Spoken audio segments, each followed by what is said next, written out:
Hi friends, Vishnu homeo YouTube ఛానల్కి స్వాగతం. వర్షాకాలం సీజనల్ వ్యాధులు వచ్చే కాలం. ఈ కాలంలోనే రొంప, దగ్గు, జ్వరాలు ఎక్కువగా వస్తాయి. కాబట్టి ఈ వీడియోలో మనం ఈ వ్యాధులు తగ్గించే 3 ప్రధానమైన మందుల గురించి తెలుసుకుందాం. వాతావరణంలో తేమ వల్ల ముఖ్యంగా రొంప, దగ్గు వస్తూ ఉంటాయి. వర్షంలో తడవడం లేదా చల్లగాలి వల్ల చాలామందికి తొందరగా రొంప చేయడం, తొందరగా తుమ్ములు ఎక్కువ రావడం, దగ్గు రావడం జరుగుతుంది. అయితే హోమియోపతి ఔషధాల్లో వాడవలసిన మందుల్లో డల్కామారా అనే మెడిసిన్ చాలా ముఖ్యమైన పాత్ర వహిస్తుంది. ప్రప్రథమంగా వర్షాకాలంలో వచ్చే జబ్బులకి డల్కామారా చాలా మంచి మందు. నాజిల్ వాటర్ డిశ్చార్జెస్కి, అలాగే ఎల్లో కలర్గా డార్క్గా థిక్గా ఉండే డిశ్చార్జెస్కి, ముక్కు బ్లాక్ అవ్వడం, నోటిలోంచే గాలి తీసుకోవాల్సి రావడం, అంతేకాక డోర్స్ క్లోజ్డ్గా ఉన్న రూమ్లో ఉండాలని వీళ్ళు ఇష్టపడుతూ ఉంటారు. తల తిప్పుతున్నట్టుగా ఉండడం, దగ్గుతో కూడిన హెడేక్ రావడం, దగ్గేటప్పుడు ఛాతీని పట్టుకోవలసి రావడం, రాత్రిళ్ళే ఎక్కువ ఉద్రేకంగా దగ్గు, రొంప రావడం వీటి ముఖ్య లక్షణాలు. అయితే డల్కామారా మెడిసిన్ని ఎలా ఉపయోగించుకోవాలో నేను మీకు తెలియజేస్తాను. 30 పొటెన్సీలో డల్కామారా అనే మెడిసిన్ తీసుకుని అది ఉదయం, మధ్యాహ్నం, సాయంత్రం వాటర్లో 5 డ్రాప్స్ చొప్పున చిన్న గ్లాసుడు వాటర్లో వేసుకుని 3 పూట్ల తాగడం వల్ల మంచి ప్రయోజనం కలుగుతుంది. వర్షాకాలంలో తీసుకోవాల్సిన మరొక మెడిసిన్ ఏంటంటే ఏలియం సీఫా అనే మెడిసిన్.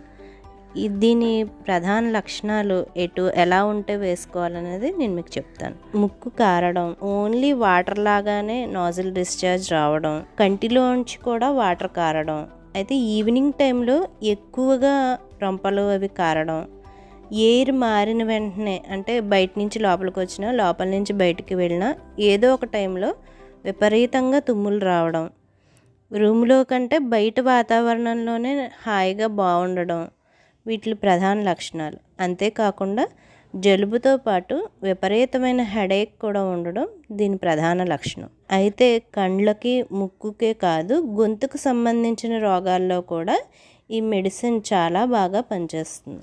ఏలియం సీఫా రొంపలకి, దగ్గులకే కాదు, నరాలకు సంబంధించిన వ్యాధులకు కూడా ఇది చాలా బాగా పనిచేసే ఔషధం. అయితే ఈ ఔషధాన్ని డోసేజెస్ ఎలా వాడాలంటే ఏలియం సీఫా 30 పొటెన్సీలో తీసుకుని ఉదయం, మధ్యాహ్నం, సాయంత్రం 5 డ్రాప్స్ చొప్పున చిన్న గ్లాసు వాటర్లో వేసుకుని తాగాలి. అదే పిల్లలకైతే 2 to 3 డ్రాప్స్ ఒక చెంచాడు వాటర్లో వేసి పట్టించడం వల్ల చాలా మంచి మార్పులు వస్తాయి. వర్షాకాలంలో వచ్చే వ్యాధులకి వేసుకోవాల్సిన మరొక ముఖ్యమైన మందు రూమెక్స్. ఇది శ్వాసకోశ సంబంధించిన వ్యాధుల్లో, అంతేకాక కఫ దోషాలు ఎక్కువగా ఉండడం వల్ల వచ్చే వ్యాధులకు కూడా చాలా బాగా పనిచేసే మందు. గొంతుకు సంబంధించిన లేదు శ్వాసనాళాల్లో గురగురలాగా వచ్చే శబ్దం, టచ్ చేస్తే చిరాకుగా ఉండడం, కొంచెం చలిగాలి తగిలిన విపరీతమైన దగ్గు వచ్చేయడం వీటికి మందు వేసుకోవాల్సిన వాళ్ళ ప్రధాన లక్షణం. అంతేకాక నాలుక అంచుల్లో పుండ్లు పడడం, ఎక్కువగా ఎక్కిళ్ళు రావడం, అదొక రకమైన వాసనతో తేనుపులు రావడం, గొంతు దగ్గర, ఛాతీ దగ్గర గురగురమనే శబ్దం రావడం, ముక్కు తడారిపోవడం, రొమ్ము ఎముక దగ్గర కొంచెం దగ్గినప్పుడు వీళ్ళకి నొప్పి రావడం వీటి లక్షణం. అయితే ఈ రూమెక్స్కి వాడవలసిన డోసేజెస్ ఏంటంటే రూమెక్స్ 30 పొటెన్సీలో ఉదయం, మధ్యాహ్నం, సాయంత్రం 3 పూట్ల చిన్న గ్లాసు నీళ్ళల్లో 5 డ్రాప్స్ చొప్పున వేసుకుని తాగితే చాలా ప్రభావవంతంగా పనిచేస్తుంది. ఈ మందులు ఆన్లైన్లో కానీ లేదు మీ దగ్గరలో గల హోమియోపతి స్టోర్స్లో దొరుకుతాయి. నేను ఈ పైన చెప్పిన మెడిసిన్స్ అన్నీ యూనివర్సల్గా అందరూ వాడే రకంగా చెప్తున్నాను. అయితే ఈ డోసేజ్ నిర్ణయం అనేది వారి వారి శారీరక, మానసిక సమస్యల ఆధారంగా అనుభవజ్ఞుడైన హోమియోపతి వైద్యుడు మాత్రమే నిర్ధారించగలడు. ఇక్కడ నేను చెప్పిన డోసేజెస్ యూనివర్సల్గా ఎవరైనా వాడుకోవచ్చు అనే ఉద్దేశంలో నేను చెప్పిన డోసేజెస్ ఇవి.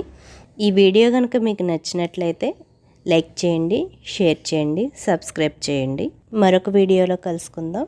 Thank you.